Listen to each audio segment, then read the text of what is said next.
Oma Gyana Timiranga Saginangala Shalakaya Chakshuminitan Jena Tasmai Shri Gurave Namah. Eu conheci Srila Gurudeva. A primeira vez que eu encontrei com Srila Gurudeva, eu estava em Mayapur, no quarto de Srila Bhakti Pramudpuri Gosvami Maharaja. Foi em 1996. Era um festival Gaura Purnima. Eu acho que foi antes, um dia, 2 dias antes do Gaura Purnima.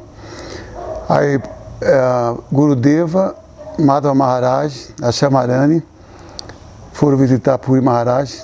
Eu estava no quarto Puri Maharaj na ocasião. Gurudeva foi lá, levou os livros, né, que ele foi apresentar para Bhaktivedanta Puri Maharaj. Foi pedir as bênçãos, porque acho que é a primeira vez que ele ia sair também da Índia. E aí ele foi. Aquele primeiro contato que eu tive com o Srila Gurudeva foi assim, eu vi a humildade dele quando ele se aproximou de Puri Maharaj, tocou nos pés de Puri Maharaj. Então, uma coisa que me comoveu muito, porque Gurudeva, sendo um Mahabhagavata, foi tomar as bênçãos de Puri Maharaj para poder sair para o Ocidente, e ele tocou nos pés de Puri Maharaj. Ele ficou lá pouco tempo, não foi muito tempo, né? Foi assim, durante o festival, assim, coisa de 5, 10 minutos, e aí ele foi, né? Então, esse foi o primeiro contato que eu tive com o Gurudeva, assim, pessoalmente, né? No quarto Puri Maharaj.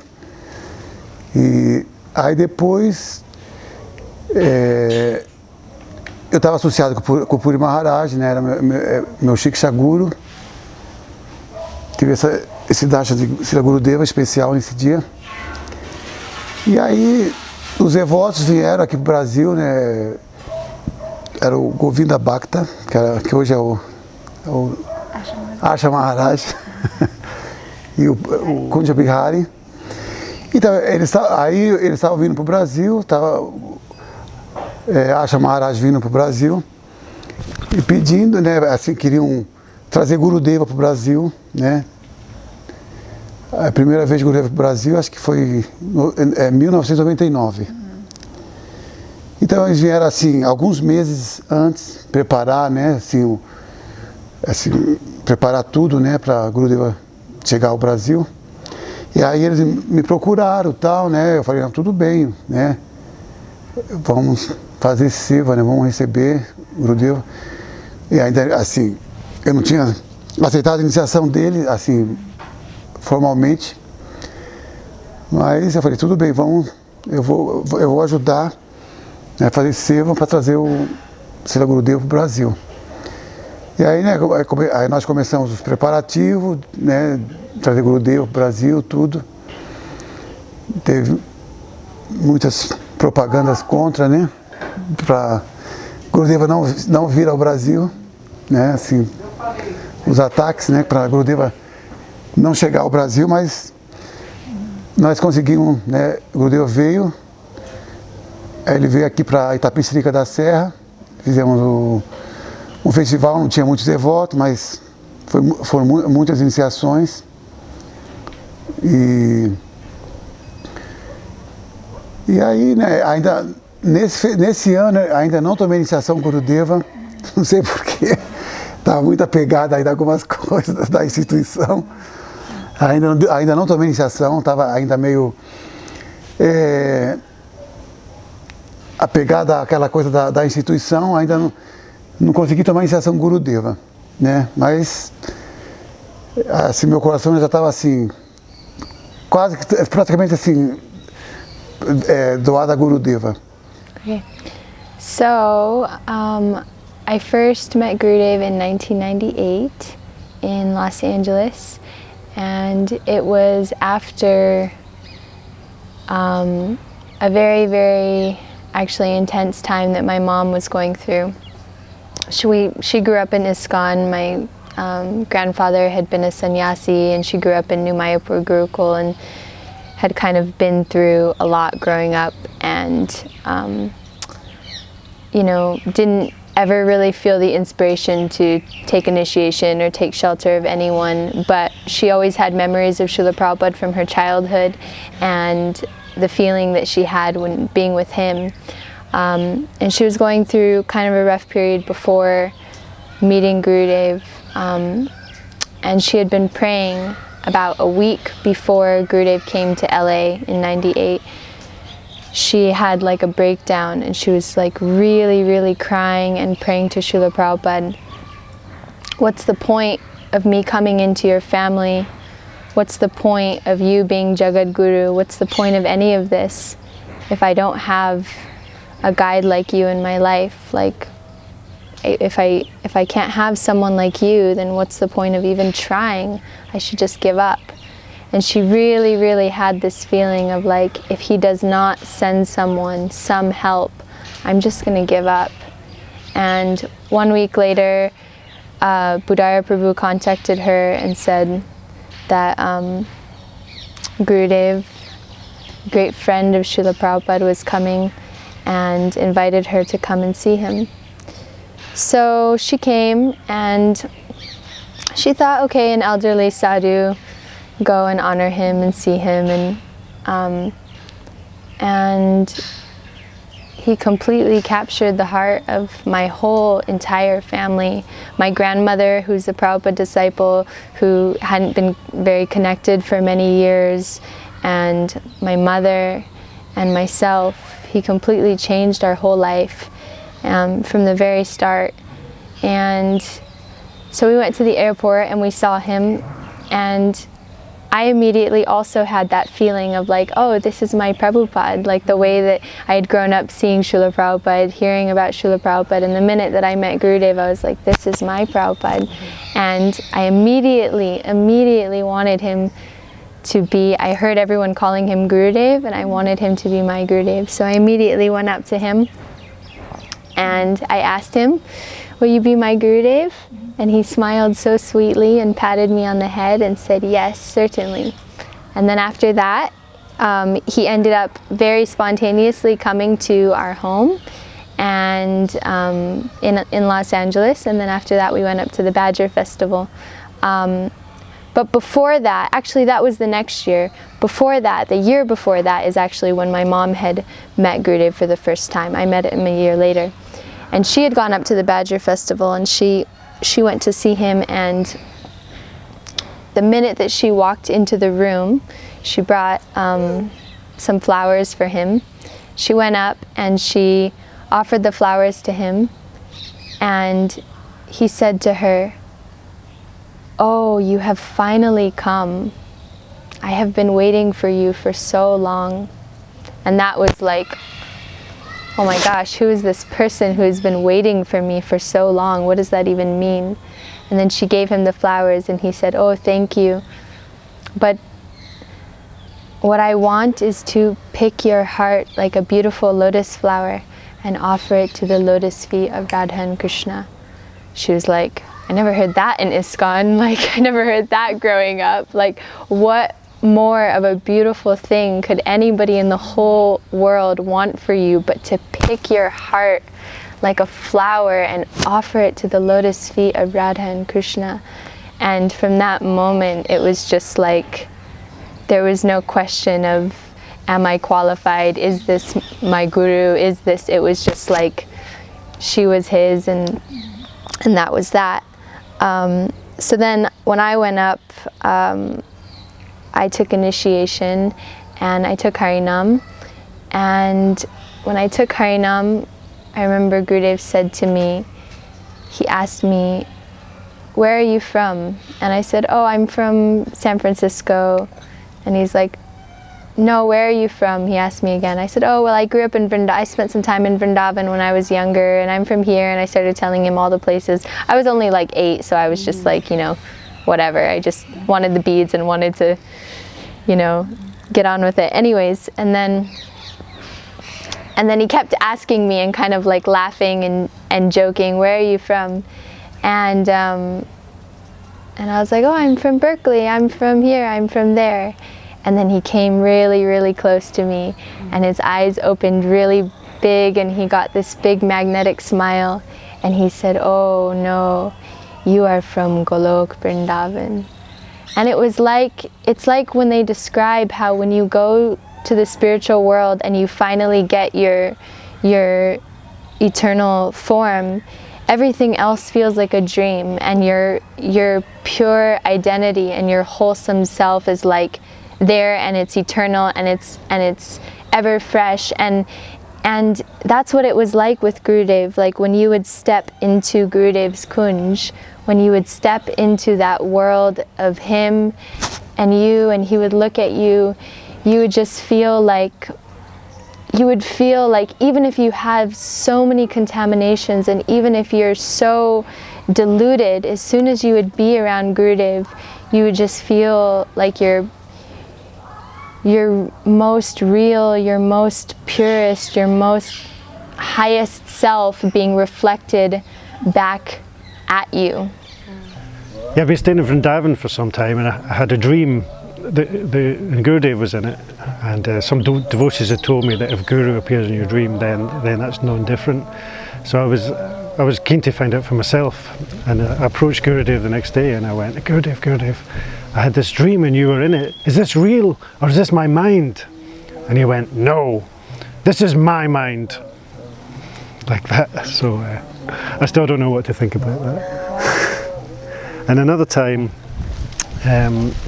when he came to England, for a couple of years I was his driver when he was in Birmingham, and we were driving to the airport, and this is another instant where I've still no idea why he said what he said.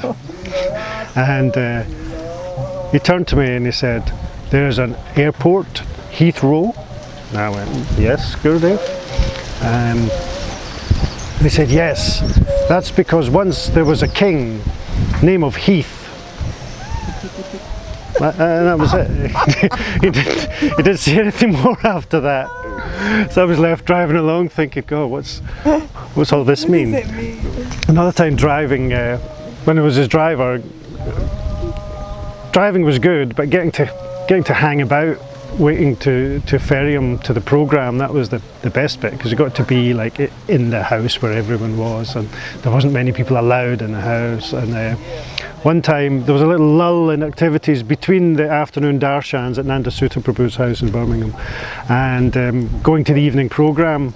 We were just hanging about while people were making preparations to go, and I looked out the kitchen window and Gurudev was standing in the garden with his mala, and I was just watching from the back of the kitchen thinking, wow, of the whole planet right now, I'm the only person in the whole world looking at Gurudev. And I was kind of thinking, wow, how fortunate of me. And then he kind of stopped and he looked to the end of the garden and he looked to the house, and I was back a bit so he couldn't see me at the window. And then down on the lawn there was a football, and he just booted the ball into the hedge. He had this little boyish grin on his face, and then got back to his chanting again. So yeah, I remember that fondly.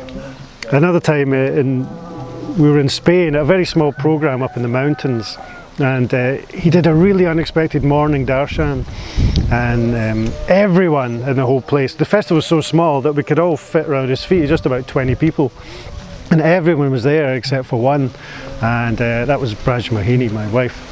And he looked around everyone, and then he looked at me and said, "Where is your wife?"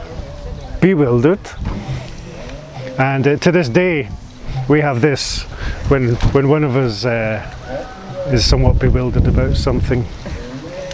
Another time, oh yeah, many times after this, I don't know how many festivals we went to with Gurudev, many dozens, and whenever he arrived everyone would stand in a big line, and occasionally he'd stop at someone in the line and they'd be a lucky one to get a special greeting. And well, I was certainly standing there hoping he'd stop at me. I'm sure many other people were, and he'd virtually always stop at Braj and go, "Oh, where is my driver?" You know, I'd hear him say, "Where's my driver?" I think, yes, he's going to see me. And then when he got to me, he completely blanked me. And again at the next festival, "Where's my driver?" Blank. "Where's my driver?" Blank. He was playing this little game like he was looking out for me or something. And then Never looked at me once in 10 years. Right, another time, this was in Russia, and it was quite a small festival there as well. And I'd really been trying to pluck up courage to be one of these people that go up during the darshan and whisper something really serious or confidential in his ear. And this time I just took some courage and did it. And I went up to Gurudev and said, Gurudev, I'm really struggling with my bhajan because I'm filled with lust. And he looked at me and he said, I will burn your lust. I met him in Brisbane, and it was on Lord Nityananda's appearance day, and he was walking up the stairs, and a friend, that same person, Devendranath, introduced me and said to Gurudev, he said, Maharaj, this is my sister, because I help this person a lot. So I looked at Gurudev's eyes, his blue eyes, and thought, wow, I'm his and he's mine. Now my life is so different. I felt at that moment. So the next year Gurudev came to my house, and we invited everybody, and Gurudev was so happy there, and the whole of Brisbane, everybody came. And then I also wrote a letter to Gurudev after meeting him that on Nityananda's appearance. And I told Gurudev, I said, you know, I would like to take shelter of you. And Gurudev wrote to me, and before I did that, I first asked permission of Srila Prabhupada. I said to Prabhupada, you know, I've been with you so long, but you have to tell me somehow or the other. I want to go to Srila Narayana Maharaj and take shelter, because there's no shelter here in ISKCON. Can you please give me some sign or help me? So Prabhupada came in a dream, and in that dream he was sitting outside in the garden, in the kunj outside, and I could see from a distance the temple, the institution, and Prabhupada signed up to me in soul language, yeah, you want that temple? Pratishtha is there, because I used to be a very good cook and do so much services and all that. Or do you want this where I am? And I did understand later what Prabhupada meant, because when I wrote to Gurudev, he said, your Prabhupada sent you to me in a letter. But I didn't tell Gurudev anything what happened. I didn't tell him. He said that. And then I knew, yes, Gurudev knows everything, your heart.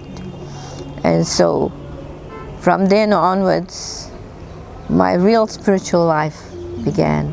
The happiness that I felt hearing Harikatha, and so much understanding of Sri Rupa Goswami's, you know, what Sri Rupa Goswami has come to give, what the 6 Goswamis has come to give, the connection with them, you know, understanding this Rasik Vichar, because Gurudev is Rasik Rupanuga, and he was unafraid to give the topmost.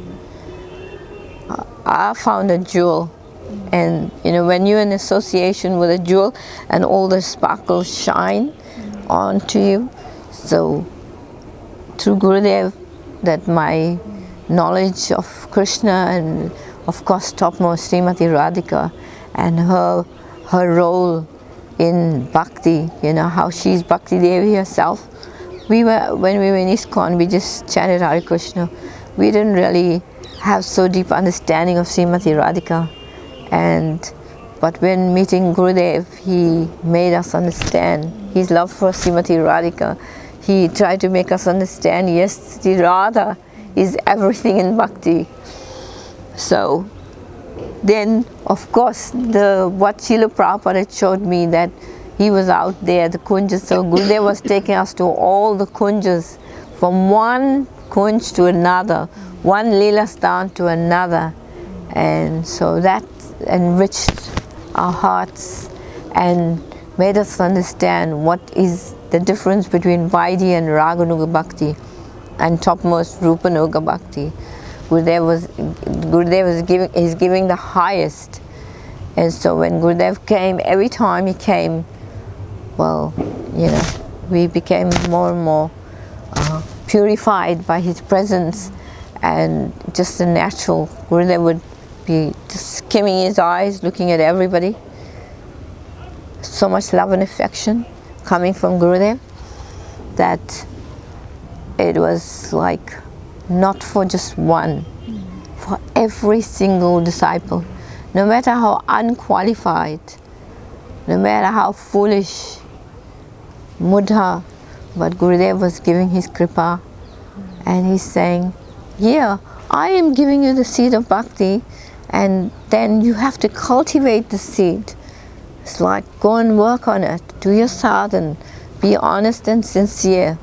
And if you develop your Guru Nishtha, I am able to deliver you, give you Krishna Prem.